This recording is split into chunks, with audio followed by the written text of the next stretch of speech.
Salut les amis, aujourd'hui on a l'honneur de se faire accueillir par Saïd chez lui dans son charmant appartement. Merci. Merci beaucoup de nous accueillir ici. Merci à vous d'être là. Donc on va essayer de discuter de Tintin évidemment, le thème Oui. qui nous lie tous ici. Mais tu as une particularité, c'est que tu n'es pas un collectionneur de para-BD. Tout à fait. Tu es plus en profondeur dans l'œuvre d'Hergé, mais vraiment dans tous les sens. Et j'ai hâte de parler avec toi de tout ça. Donc Oui, moi aussi. peut-être d'abord nous parler de ton rapport avec Tintin. Comment tu es rentré dedans, ton enfance. On a tous un lien avec Tintin enfantin. Oui. Mais le tien m'avait fasciné, donc j'ai hâte de te réécouter avec des détails. Eh ben, effectivement, c'est la question, notre rapport à Tintin qui remonte à l'enfance pour beaucoup. Alors, mon rapport à Tintin, il se fait plutôt par rapport à, comment dire, aux mots, aux textes et aux expressions qu'on retrouve dans les albums de Tintin. Alors, effectivement, beaucoup ont été marqués plutôt par les images, par la couleur, moi également. Mais moi, je pense que ce qui m'a profondément marqué, c'est plutôt le rapport au texte, le rapport aux mots, les expressions. Il faut se remettre un peu dans le contexte. Quand on est gamin et qu'on lit des albums de Tintin avec des bulles, des phylactères, c'est assez nouveau pour moi, c'est fascinant.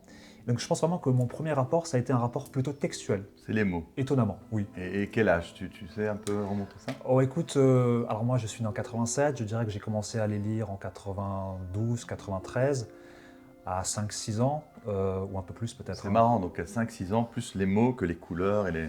C'est intéressant. Je pense, oui, je pense. En tout cas, il y avait un focus sur les mots. Il y avait dans un tous les focus cas. sur les mots, d'où ça me vient, je ne pourrais pas forcément le dire, mais en tout cas, voilà, je me souviens que ça m'avait marqué. Et à titre d'exemple, je peux parler notamment des coupures de certains extraits de journaux qu'on trouvait dans les albums, dans les cases précisément.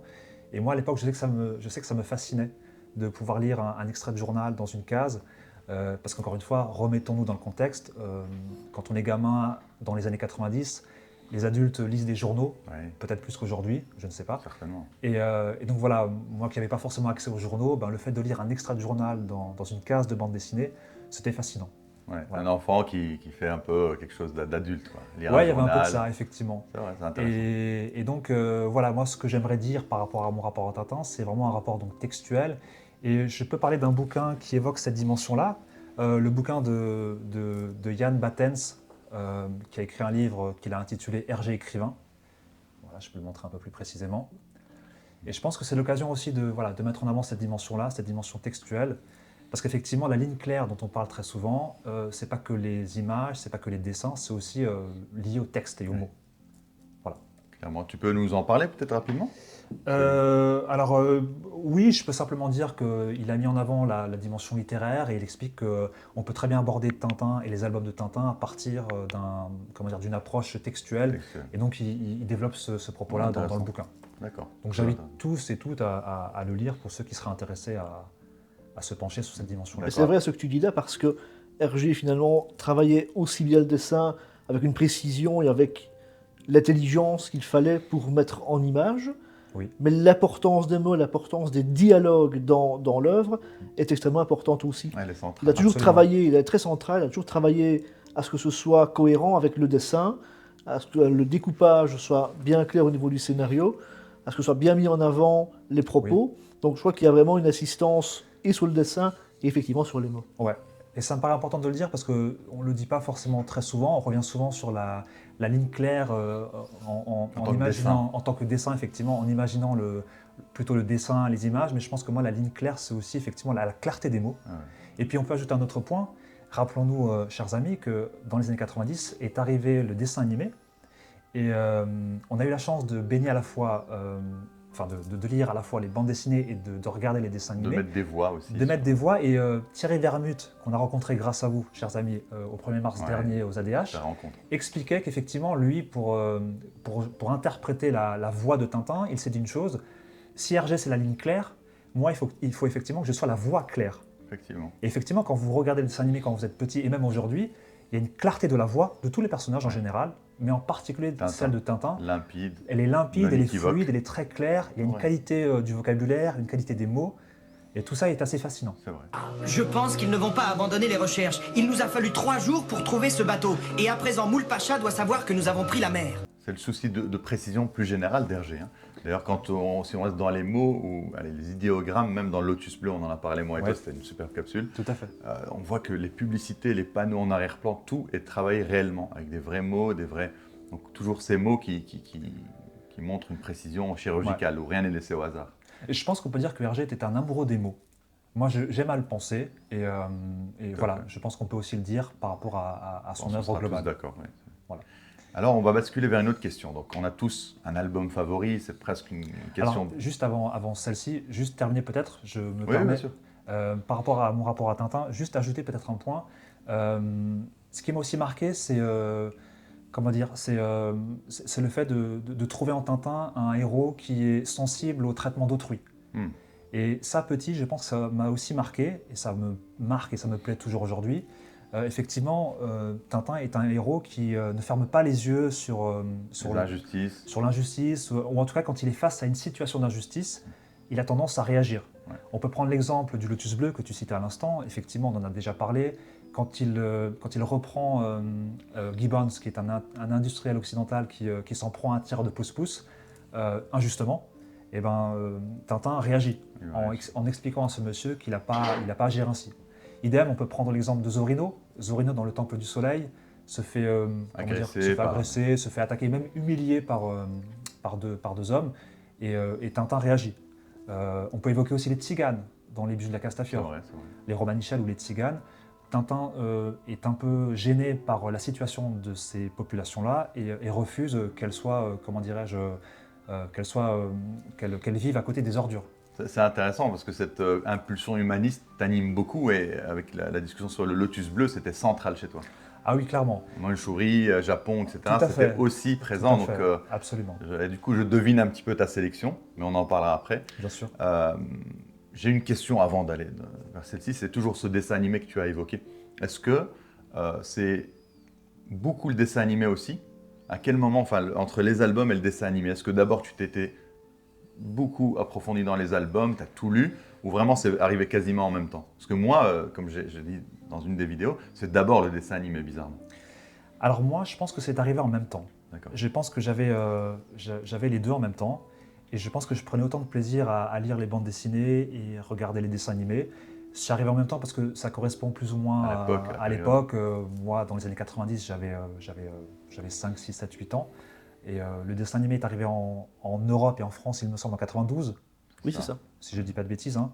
Et voilà, ça correspond à mon époque en tant qu'enfant. Et donc voilà, j'ai eu la chance de découvrir les deux.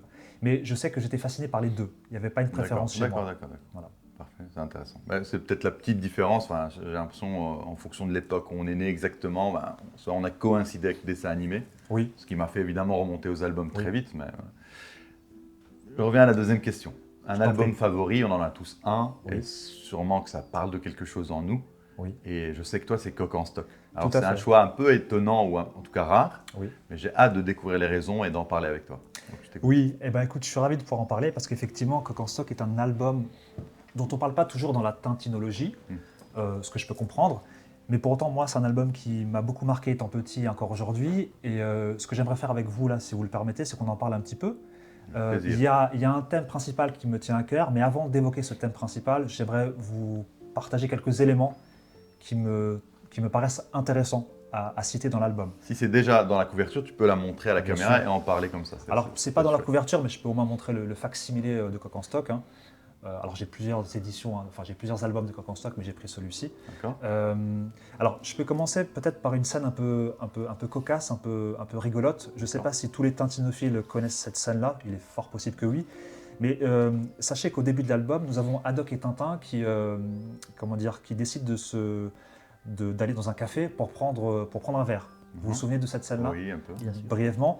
Et Tintin propose demande au serveur 2 verres d'eau minérale. Oui.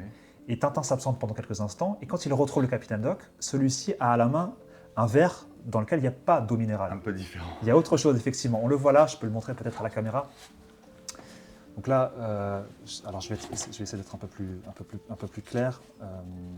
Donc là, on a une première case dans laquelle Tintin demande au serveur 2 verres d'eau minérale, n'est-ce pas? Et donc Tintin s'absente parce qu'il doit passer un coup de fil. Et un peu plus loin, quand on avance, quand Tintin retrouve Haddock, il y a bien 2 verres d'eau minérale, mais il y a un verre dans lequel il contient Avec des glaçons. autre chose. On peut Voilà, deviner effectivement. le pourquoi. Voilà.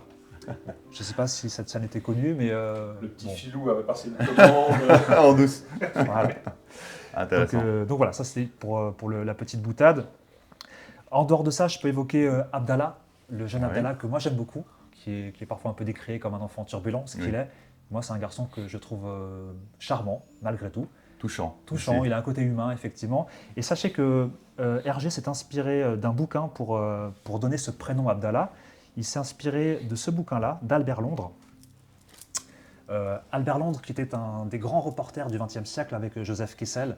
Et on sait que Hergé était fasciné par les grands reporters. Et dans ce bouquin-là, l'idée d'Albert Londres, c'est de parler de Marseille, une ville dans laquelle il y a pas mal de diversité humaine. Et il y a l'un des personnages qui porte le nom d'Abdallah. Ah, intéressant. Voilà. C'est pas grand-chose, mais en tout cas, on peut supposer que Hergé a certainement dû s'inspirer de ce bouquin pour donner à Abdallah ce prénom précis. Très chouette. Avant d'aller dans le détail, peut-être des thématiques plus profondes, comme tu évoques cet album, moi je vais te dire ce qui m'a plu beaucoup. Vas-y. C'est un fil, on en a parlé dans Lotus Bleu, chacun un peu ses marottes comme on dit, Ouais. mais c'était un peu l'art là-dedans et Oui. l'évolution d'Hergé. Pour moi ici, alors c'est pas le seul, mais on a atteint un peu un summum dans les clins d'œil Tout à et fait. une maturité artistique. Je ne sais pas si tu te rappelles, ouais. On va juste montrer la couverture. je t'en Pour moi, ça, c'est non équivoque, c'est le radeau de la Méduse. C'est vraiment Oui. la scène Oui. du radeau de la Méduse avec le drapeau. Et c'est marrant que déjà, en couverture, on voit ça, hein, une œuvre magistrale qu'on a dans les musées. Et alors, on a des clins d'œil comme ça tout le temps. Par exemple, là où donc Rastapopoulos, sur son paquebot, le Sherazade, Ouais, Dio Gonzola. voilà, alors là c'est Pablo Picasso, on va voir des clins d'œil Oui. à Picasso partout, Oui, sur c'est les vrai. murs, sur la décoration. Ouais. Et dans le château de Moulinsart, on aura un tableau de Sisley. Ça m'avait beaucoup plu que Hergé commence à jouer de ces codes-là, de l'art, comme lui, il commençait à basculer vers le côté artistique, il était fasciné par Andy Warhol, par tout Oui. l'art moderne et ancien. Tout à fait. Et ben on le voit ici en profondeur, ce qu'il n'avait pas du tout. Enfin, il a commencé à faire ça avec Lotus Bleu. On avait évoqué la fameuse Oui. peinture chinoise Oui. qui l'a inspiré dans une magnifique Avec l'escalier. case, exactement avec l'escalier. Mais avant, ce n'était pas du tout le cas. Et ici, vraiment, pour moi, c'était un peu le summum. Ouais, tout à fait. Donc moi, c'est plus ça qui m'a un peu attiré ici. Eh ben, c'est très bien parce que moi, ça m'a marqué, mais pas autant que toi. Et c'est Ouais. bien que tu évoques la dimension un peu artistique de cet album-là, que moi, j'aurais pas su mentionner comme toi tu l'as fait. Donc effectivement, et donc en plus de cette dimension-là, on peut rappeler un petit peu le cadre de l'album.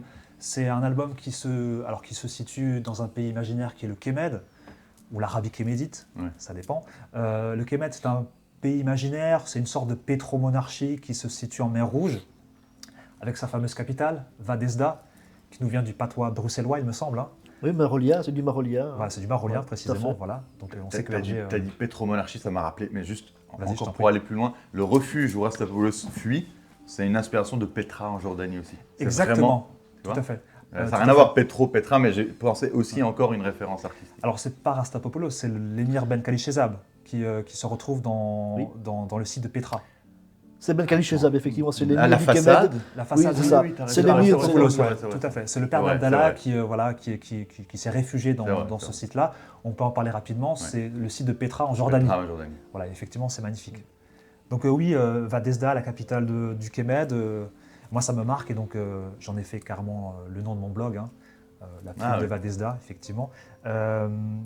Et puis on peut ajouter un autre point qui me paraît hyper important, c'est l'arrivée d'un personnage, Piotr Zut, moi estonien, que moi j'aime beaucoup Ouais, également. Piotr Zut a été inspiré d'un physicien belge du nom de Roger Chesley. Et ce physicien belge avait perdu son œil durant la Seconde Guerre mondiale. Et quand on regarde les images de ce monsieur-là, la ressemblance est frappante. D'accord. Donc je vous inviterai à regarder peut-être pour celles et ceux qui le On essaiera veulent. d'intégrer si on arrive à trouver Ouais. des liens Roger comme ça, Chesley. visuels, parce que c'est très intéressant. Tout à fait. Et ce même Roger Chesley était un proche du docteur Alain Bombard. Alors Alain Bombard est cité dans l'album. C'était un chercheur et un médecin français qui était, comment dirais-je, qui était très, comment dire, il s'intéressait beaucoup effectivement à la mer et notamment les conditions de survie en mer. Et il a entrepris, sachez-le, c'est assez remarquable, une folle traversée en solitaire de l'Atlantique, seul. Monaco, dont le casino attire les joueurs du monde entier, vient d'être choisi comme point de départ par deux joueurs exceptionnels, qui, à bord de ce radeau, vont tenter de gagner les côtes cubaines. Le Panaméen Palmer et le Français Lombard vont, sur ce simple esquif, sans autre auxiliaire qu'une voile, tenter de prouver que des naufragés peuvent survivre sur un radeau, à condition de savoir tirer parti de la mer qui les entoure. un attirail complet de pêcheurs et la méthode adéquate pour rendre l'eau de mer potable. Tels sont les atouts de ces deux pionniers dont l'exploit, s'il réussit, sauvera peut-être dans l'avenir des centaines de vies humaines. Et alors je crois qu'il a réussi à faire cette traversée-là, non sans difficulté, mais il a réussi. Donc il est parti tout seul dans un canot pneumatique en 1952 voilà. pour étudier un petit peu la mer et les conditions de survie en mer. Et sa théorie à lui, c'est de dire, finalement, l'homme en mer, son souci, c'est pas tant de manquer de nourriture et d'eau, c'est plutôt le désespoir. Et donc lui, il supposait qu'on pouvait très bien tenir en mer sans nourriture et sans eau, en buvant de l'eau de pluie, de l'eau de mer et éventuellement de l'eau issue des poissons qu'il mangeait. Alors bon, ça paraît un peu farfelu, un peu étonnant, mais je crois vraiment qu'il a réussi ça. Ouais. Il a vraiment réussi ça, non sans difficulté encore une fois. Et c'est pour ça que dans l'album, on retrouve Tintin, Haddock et Zut sur un radeau, et qu'à un moment donné, Tintin dit, il me semble, nous serons bientôt au régime du docteur Bombard. Parce qu'effectivement, le régime du docteur Bombard, c'était de dire pas besoin de nourriture, pas forcément besoin d'eau, l'eau de pluie, l'eau de mer, ainsi que le plancton, les poissons pourraient suffire. Alors c'est une théorie qui a été un peu remise en question par d'autres chercheurs, mais en tout cas, voilà. C'est intéressant, en plus ça va dans encore une fois, le détail d'Hergé, c'est incroyable, parce que oui. Je pense qu'ici, pour faire cet album, il a fait un vrai voyage dans un paquebot, la Reine Astrid, avec Bob Demore, pour vraiment être dans le détail du paquebot, du voyage maritime. Ça peut un peu un aboutissement aussi dans cette quête des mers, de la mer avec Tintin, parce qu'ici on retrouve vraiment tous les ressorts d'un voyage maritime comme on l'imagine. Et il a pris des photos du paquebot, des angles de vue pour faire cet album. Donc ça ne m'étonne pas que ça aille aussi loin que la survie dans un canoë. Voilà, etc. c'est ça. Et puis on peut évoquer aussi un nom qui est cher, je pense, à notre ami Jonathan, Moul Pacha. Ouais. Effectivement. Pourquoi ? Parce que Moul Pacha, c'est donc le docteur Muller, hein, on le sait. Il est inspiré d'un général britannique du nom de Glubb Pacha, qui a œuvré à l'époque, alors dans les années, je ne pourrais plus vous dire exactement, mais en tout cas c'était un général britannique qui a œuvré, qui a travaillé dans ce qu'on appelle la Transjordanie, qui est aujourd'hui la Jordanie, et il était à la tête de ce qu'on appelle la Légion arabe. Et voilà, donc il était général des armées, parce que la Transjordanie était sous protectorat britannique à l'époque. Oui. Voilà. C'est très intéressant. Et par rapport à ça, dans l'album, on a effectivement des avions Mosquito, n'est-ce pas ? Oui, tout à fait. Et les Mosquitos, ce sont des avions britanniques. Oui. Voilà, donc le lien est fait avec Moul Pacha. C'est très intéressant, toutes les anecdotes, les clins d'œil, et ça regorge. Ouais. Mais maintenant, j'aimerais bien arriver à un thème. Moi aussi. J'imagine que tu as choisi cet album pour quelque chose de plus profond, en lien avec ce qui t'anime. Tout à fait. Alors venons-en. Alors le thème principal, moi, qui m'a marqué et que j'aimerais évoquer avec vous, c'est effectivement le trafic d'esclaves. Alors c'est un album qui rend visible ce phénomène-là et qui le dénonce à sa façon. Il faut rappeler une chose, c'est que Hergé s'était évidemment documenté par rapport à ça, et dans une de ses interviews, il évoque ce qu'on appelait à l'époque le bois d'ébène. Le bois d'ébène, c'était un nom de code qui était donné aux esclaves noirs, aux corps noirs, durant la traite négrière, et même, celle-ci a été abolie en 1815 précisément, mais peu de temps après, elle a parfois perduré.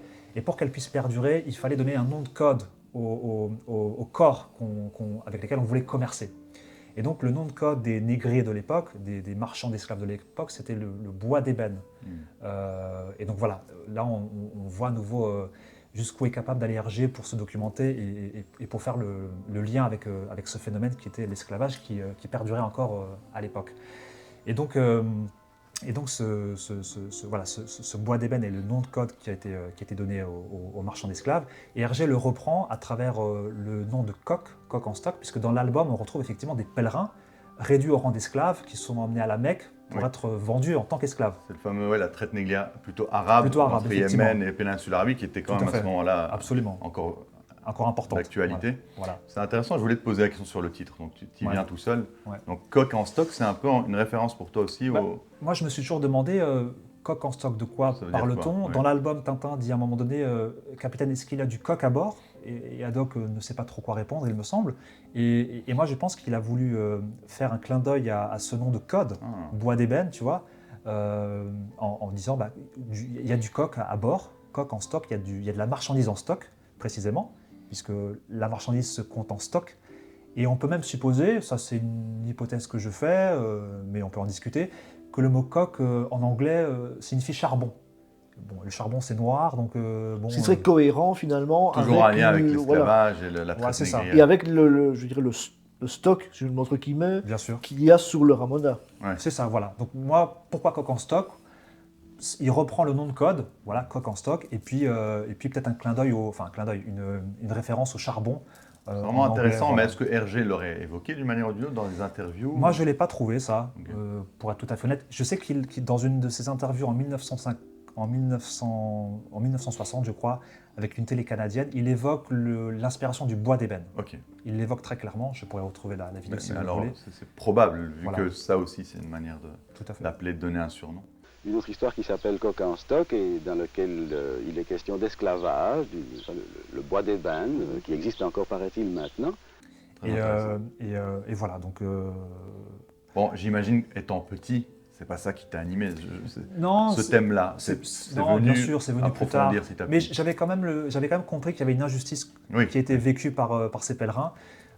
Et voilà, j'avais compris que Tintin et Haddock étaient sensibles au sort de ces personnes-là. Et ça m'avait marqué aussi. Pour terminer par rapport à Coq en stock, j'ai dit pas mal de choses et ça recoupe un peu avec ce que je disais lors de la première partie. Finalement, le fait d'avoir pris position face à une situation d'injustice, en l'occurrence ce que vivaient les pèlerins, et ben c'est précisément ce qui m'anime et ce qui m'intéresse dans l'œuvre de Hergé. Et c'est le Tintin que j'aime tout particulièrement. Alors là, effectivement, dans cet album, c'est Tintin et Haddock qui viennent au secours des pèlerins. Et voilà, ça recoupe un peu avec ce que je disais sur la première partie, le fait de ne pas fermer les yeux sur une situation d'injustice, de prendre position, de prendre parti et d'œuvrer à quelque chose de positif et de sain. Mais c'est vraiment intéressant parce que cet aspect de... On retrouve nos marottes, comme j'ai appelé ça, ou nos combats, ou dans une œuvre majeure, c'est ça, pour moi, la définition d'un chef-d'œuvre. Oui. Un chef-d'œuvre, en peinture, en littérature ou autre, c'est quelque chose où chacun va trouver son compte. Oui. Et chacun va... C'est profond, il y a plusieurs Tout à degrés fait. de lecture, et c'est très intéressant ce que tu racontes. Par exemple, le côté, les personnages qui reviennent dans Coq en stock, un peu tous les personnages Quasiment tous, historiques, oui, absolument. je crois Hergé l'évoque, que c'est une inspiration de Balzac avec la comédie Oui, humaine. la comédie C'est humaine. un peu, et ça Ouais. c'est hyper intéressant, Tout à encore fait. plus quand tu évoques l'aspect des pèlerins, de l'esclavage et autres, Oui. c'est un peu ça, c'est l'humanité dans sa tristesse, Exactement. dans son, finalement, l'absurde du monde, l'exploitation des uns par les autres et autres, et en ramenant tous les personnages, il met plus ça en avant. Ouais. Et, C'est très bien vu parce que j'avais pas remarqué ça. Effectivement, le fait de retrouver un maximum de personnages, c'est une façon de mettre en avant l'humanité dans sa Exactement. diversité la plus totale. Et c'est tout à fait intéressant. Et pour terminer sur ce chapitre-là, moi, ce qui me plaît encore plus dans cet album, c'est quand on parle d'esclaves, en l'occurrence comme dans l'album, en fait, c'est le fait de pouvoir retrouver une situation qui n'est pas celle qu'on a connue en tant qu'esclave, c'est vraiment retrouver sa dignité humaine. Ouais. C'est pour ça que moi, ça me touche beaucoup parce que il faut s'imaginer ce que c'est un esclave, encore aujourd'hui. Quand celui-ci arrive à sortir de cette condition-là, humiliante, méprisante et très violente, il retrouve une dignité humaine. Et le fait que Hergé ait permis ça indirectement ou directement dans cet album-là, pour moi, ça a beaucoup de sens. Et tu soulignes quelque chose d'intéressant parce que on a quand même beaucoup critiqué Hergé à une époque sur Tintin au Congo par exemple, ou sur le colonialisme, etc. Or, je trouve, en tout cas moi je l'ai toujours trouvé en lisant Coq en stock, que justement il y avait une dimension humaine de la part d'Hergé lui-même là, dans cet album. évidemment. Parce que le fait de défendre ainsi, défendre via Tintin et Haddock les esclaves pour les aider, Et les le fait de autres, dénoncer surtout. Absolument. Parce qu'il dénonce quelque chose qui est, c'est un parti d'actualité. clair, pris. C'est un parti pris très clair. Je Absolument. trouvais qu'il y avait une incroyable leçon d'humanité qu'il nous donnait aussi à travers Et ça. cette défense Tout à fait. contre les injustices et ce combat-là, et on ne le retrouve pas que dans cet album-là. Non, mais ça m'avait marqué à Oui, l'époque. oui, oui. Je trouvais que c'était très marquant parce que je m'étais dit, Hergé prend vraiment une position très Ah claire oui, là, oui. concernant l'esclavage. Il la dénonce avec beaucoup d'intelligence. Et de finesse. Et quand on voit le gap entre Tintin au Congo, Oui. par exemple, parce que c'est cliché mais bon, on l'a cité quand même, et Coq en stock, c'est incroyable. Oui. Et cette évolution d'un homme, moi je trouve ça encore plus beau en fait. Ça aurait été Oui. toujours un humaniste depuis ses 20 ans, ça aurait été peut-être plus banal. C'est vrai. Mais c'est peut-être pas politiquement correct de le dire, mais moi, Hergé, je le prends comme un tout et comme un homme qui a Absolument. évolué en se détachant des Oui. croyances de son Tout époque à avec fait. l'abbé Wallier, C'est l'influence ça. qu'il avait, Tout à fait. jusqu'à un aboutissement incroyable. Dans le Jeune, je pense, c'était plus une éponge C'est normal, on l'est tous. C'était logique, effectivement. Donc c'est là qu'on voit la dimension aussi qui a été importante chez lui, cette dimension humaine qui a changé. Il arrive avec Chang, effectivement, là, on l'avait déjà dit. Cette interaction avec l'altérité, avec l'autre, qui fait... Voilà, et effectivement, donc on voit un homme qui, à un moment donné, s'est débarrassé peut-être de ses préjugés qu'il a pu avoir à une certaine époque, quand il avait 22 ans, pour affirmer ses positions de manière très claire. On est tous comme ça. Un être humain, par définition, doit se frotter à l'autre pour enlever ses clichés et ses constructions mentales. Et juste critiquer Hergé, c'est déjà arrogant, c'est de penser que nous, on est épargnés de ça. Mais en fait, on aurait bien vu à sa place, est-ce qu'on aurait été plus subtil ou autre. Je pense qu'il a connu Chang, il a radicalement changé. Moi, dans mon histoire personnelle, c'est le cas. Les rencontres ont fait que j'ai démantelé plein de mes croyances, mes certitudes. Il faut même aller plus loin, en fait, parce qu'on est tous plus ou moins déterminés socialement. Et Hergé l'a été notamment quand il a découvert le milieu scout et le milieu de la presse, qui était plutôt un milieu catholique, conservateur, ultra-conservateur, nationaliste, etc. Très bien. Mais le fait qu'il ait réussi à s'en émanciper, notamment avec la rencontre de Chang, précisément, c'est très fort, parce qu'on ne s'émancipe pas facilement de son milieu d'origine. C'est très compliqué, c'est très difficile. Et lui a réussi à le faire progressivement, et c'est grâce à Tintin, je pense. Grâce à Tintin, il a dû évoluer, il a dû se documenter pour effectivement être au plus près de la réalité du monde, de la réalité des autres, etc. Je dirais même, fort. Pour finir avec ça, quand c'est un chemin, quand on se construit un humanisme, mais sur base de longues années de rencontres avec l'autre, c'est beaucoup plus profond et ça donne des choses plus incroyables que lorsque c'est juste, on est né dans une famille où tout est facile. Absolument. On est humaniste de père en fils, mais en fait, on a rarement la profondeur qu'il faut pour comprendre réellement le monde. On devient cliché dans un autre sens. C'est un humanisme d'héritage et c'est pas un humanisme qu'on construit avec le temps. Exactement. Ça, c'est une conviction en tout cas. Alors Saïd, j'ai évoqué cette idée d'une œuvre majeure. C'est une œuvre pour moi dans laquelle on peut retrouver des choses plus ou moins profondes en fonction de l'affinité de chacun. Oui. Et du coup, j'ai une question à te poser par rapport à Tintin. Comment tu vois l'évolution de Tintin et est-ce qu'aujourd'hui encore, on peut retrouver des thématiques d'actualité qu'on peut associer à Tintin en tant que personnage ou en tant que vision d'Hergé, de ce que c'est un aventurier ou un reporter ou peu importe. Comment tu pourrais... Pour moi, c'est une très bonne question parce que si on fait un pas de côté, si on prend le temps d'étudier l'œuvre de Hergé, on remarque que Hergé n'a cessé d'évoluer, précisément parce que Tintin l'a plus ou moins obligé à évoluer. Ouais. Et c'est un peu ce que dit Benoît Peeters dans ce bouquin-là, que je conseille vivement. Hein. La thèse de Benoît Peeters, c'est de dire que Hergé n'est pas le père de Tintin, c'est le fils de Tintin. Parce que Hergé, pour être toujours au plus près de l'actualité, il a dû se renseigner par rapport à certaines régions du monde, il a dû se renseigner par rapport à certains conflits du monde, parce qu'il en avait besoin pour permettre à Tintin d'être au plus près de l'actualité et pour répondre à des situations que le monde connaissait à ce moment-là. Ce qu'on disait, ce fameux chemin. Ce fameux chemin, tout à fait. L'humanisme, on va dire. Tout à fait. Et à titre d'exemple, on peut citer le conflit du Chaco entre la Bolivie et le Paraguay, qui fait office de fond de trame dans L'Oreille cassée. On a effectivement Hergé qui s'inspire d'un fait d'actualité pour mettre en avant un conflit qui était important à ce moment-là. Donc voilà, Hergé n'a cessé d'évoluer grâce à Tintin. Et donc aujourd'hui, moi je pense qu'on pourrait très bien se dire, si Hergé a évolué grâce à Tintin, aujourd'hui Tintin pourrait être quelqu'un qui ne ferme pas les yeux sur les sujets d'actualité que l'on connaît aujourd'hui. Et moi je pense qu'on peut très bien imaginer un Tintin qui serait tout à fait sensible à la question de l'environnement, à la question de l'écologie, parce que c'est un sujet important, plutôt consensuel, et certainement que Hergé aurait été sensible à cette donnée-là. Donc comment faire vivre Tintin aujourd'hui ? Je pense que si celui-ci n'a cessé d'évoluer par rapport à l'actualité du monde, à la réalité du monde de son époque, je pense qu'aujourd'hui Tintin serait tout à fait ouvert aux sirènes du monde, il serait tout à fait enclin à recevoir la souffrance des peuples opprimés, des populations opprimées, et je pense qu'il ne serait absolument pas indifférent à ça, parce que son histoire l'a démontré. Très intéressant. Donc voilà, moi je conseille vivement ce livre, encore une fois, hein, je souhaite le mettre en avant, Hergé, fils de Tintin. Hergé a évolué parce que Tintin a existé. Et parce que Tintin a existé, Hergé a dû effectivement être au plus près de la réalité sociale et politique du monde, de se renseigner continuellement sur les conflits du monde, sur certains sujets sociaux, etc. On l'a vu avec Coq en stock notamment. Donc voilà. Tu sais, c'est très intéressant quand je vois tes publications, ton engagement aussi humaniste Oui. et tes différentes publications Oui. sur ton blog. On va l'afficher aussi parce que c'est peut-être intéressant pour les gens. Oui, merci. C'est sûrement intéressant. Oui, non, ça l'est. Et Bah, je on me peut être permets- d'accord ou pas, hein, c'est Bien même sûr. pas la question parce que c'est finalement Bien sûr. ouvert à débat. Mais ça pose la question, il y a vraiment deux écoles. Est-ce qu'une œuvre doit être politisée ou pas au final? Et je vois dans tes publications la réaction des gens, il y a vraiment deux avis là-dessus.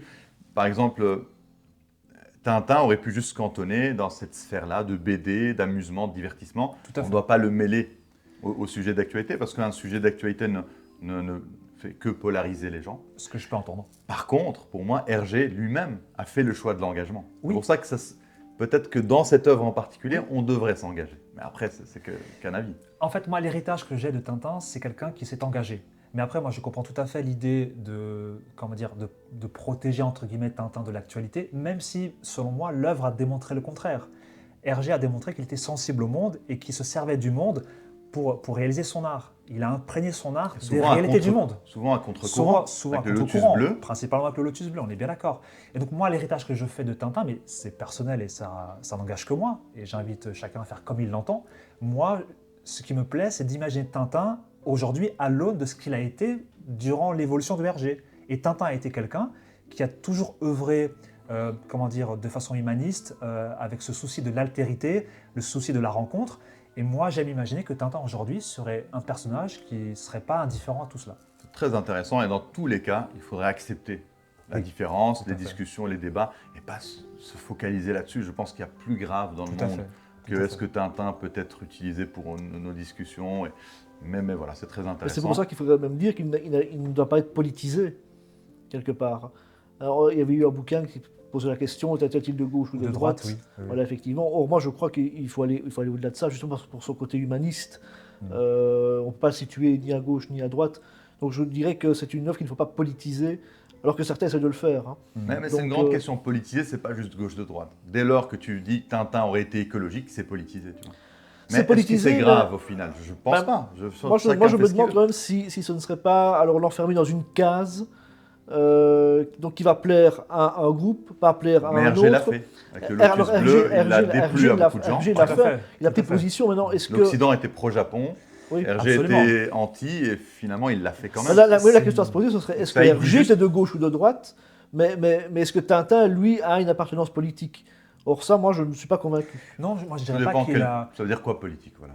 Oui, c'est juste d'abord, une c'est question de large, parti. c'est large, C'est effectivement. le parti politique politicienne où c'est un engagement. Ça veut dire, tu prends un Boulet Bill, je veux dire, sauf si je me trompe, il n'y aurait pas vraiment d'engagement dans quoi que ce soit. Non, C'est de l'amusement, du divertissement, des Tout à gags. fait, tout à fait. Donc là, effectivement, utiliser Boulet Bill pour parler du conflit en Ukraine ou autre, ce serait un peu spécial. Mais ici, Hergé s'est engagé à chaque fois. Il a fait des choix forts et des choix... Donc je comprends l'idée de Saïd, même si moi-même, je n'oserais pas. Mais je comprends tout à fait ce qu'il dit quand même. Et, Moi, je ne suis pas pour assigner Tintin au fait qu'il serait de gauche ou de droite. Je me mets en dehors de ça.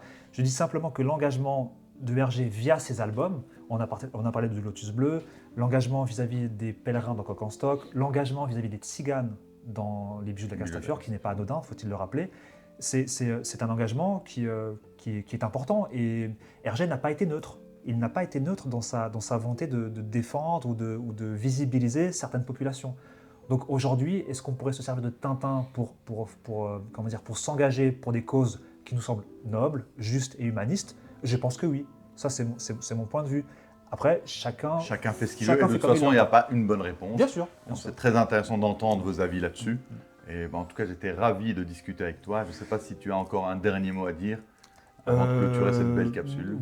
Pour terminer, simplement sur ce que je disais à l'instant, moi aussi, j'ai beaucoup aimé cette discussion avec vous trois. Merci beaucoup. Et je dirais que voilà, moi, ce qui m'anime, c'est effectivement d'inscrire Tintin dans un continuum progressiste et humaniste, on pourrait le dire comme ça. Comme ça, on n'est pas sur des termes politiques. Progressiste, c'est déjà... déjà un petit peu Moi, je politique, c'est vrai, clôture, c'est vrai. désolé. Mais en tout cas, voilà, je pense que c'est une des façons, il n'y en a pas il n'y en a peut-être pas 36, mais c'est une des façons d'entretenir l'œuvre. Effectivement, les tintinophiles se posent souvent la question comment faire pour faire perdurer l'œuvre, parce que c'est une question qui taraude les tintinophiles, ce que je peux comprendre. Il y a plusieurs options, mais il y en a deux qui me viennent en tête. Pourquoi pas imaginer la vie des personnages? Voilà, pourquoi pas, c'est une idée qui me paraît tout à fait respectable. Et l'autre, ce serait de dire, comment dirais-je, se servir de l'œuvre pour défendre des causes qui nous semblent nobles, justes et humanistes, parce que c'est ce qu'Hergé a fait. Merci beaucoup, c'est super intéressant. Est-ce que Merci à vous. Cédric, tu as un dernier mot aussi à dire peut-être? Ben, écoute, moi je crois que Tintin est encore porteur de beaucoup d'espoir et que malheureusement beaucoup de générations, les plus jeunes ne s'y intéressent pas assez. Or ils devraient parce que moi je trouve qu'en Tintin, il y a encore aujourd'hui, même si on prend les albums passés, une résonance dans l'actualité, une résonance dans le monde dans lequel on vit. Donc voilà, moi j'invite beaucoup les jeunes à C'est vrai, s'y on invite intéresser. toujours les jeunes et Bien sûr. voilà, comme on peut, parce que Tintin, évidemment, c'est un patrimoine aussi, c'est quelque chose de très Bien sûr. intéressant à faire perdurer. C'est pas facile, mais on espère, et c'est entre autres le but de la chaîne, d'apporter un petit souffle jeune, un peu plus jeune en tout cas que ce qui se faisait, et on verra bien. Mais évidemment, on adore Tintin, on adore Hergé. Est-ce que ça véhicule? En tout cas, les amis, j'espère que cette petite capsule, ce petit format vous a plu. N'hésitez pas, on est obligé de le répéter, vous abonner, commenter, liker. Tout Ça à fait. permet à la chaîne de grandir, ça permet de faire des belles rencontres comme ça. On se déplace, on fait quand même des heures de route juste pour vous, c'est désintéressé parce qu'on adore ça. N'hésitez pas à nous soutenir. Et voilà, à très vite dans Tatino Geek. Et merci à vous pour le déplacement. Merci Avec beaucoup. plaisir. Vous êtes venus de loin, donc je tiens à le dire. Merci à toi. Dans Ben oui, la capsule. On Merci est à vous. jusqu'en France, encore une fois, mais Voilà. on adore ça. On adore aller à la rencontre de passionnés comme toi, ça vaut l'heure. Tout à fait. Merci à vous. Merci Avec Salim. plaisir, à Merci, messieurs. bientôt. À bientôt.